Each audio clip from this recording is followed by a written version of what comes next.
Modern video games don't really need loading screens anymore, and that is a shame. Because while the initial development of loading screens very much came from a technical limitation, a console or a computer only can have so much stuff loaded at any given time, and when you're done with playing in one area, you need to load in all the stuff for the new area. The whole concept of levels is based on this same limitation as well. The way a game deals with loading screens though can also give it a lot of personality, and removing that altogether because we can now move without loading screens as a technical accomplishment loses some charm in the process. Because, let's be real, modern games still have loading screens. We just call them hallways or climbing segments. Any area of the game where the camera or your character's movements gets restricted is very likely to be a loading screen for the next area that you're headed towards. You still have control over your character, but for the most part in these areas nothing interesting happens.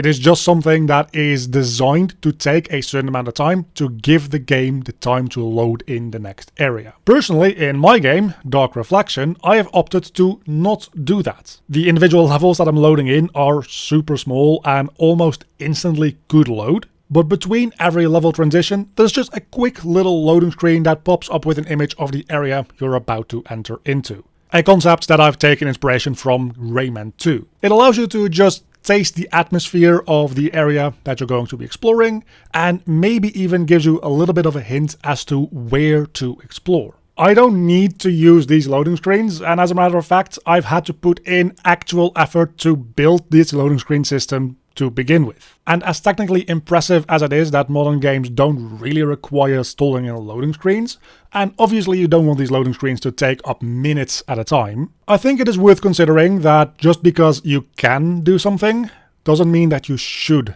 do it. But at the same time, in this case, just because you don't have to do something also doesn't mean that you shouldn't. I think there's artistic merit in dealing with loading screens and giving your game a little bit extra personality through doing what you do with those. And if you think that is an interesting thing to think about, you can follow me here for more little snippets about game development and wishlist my game on Steam to support the development.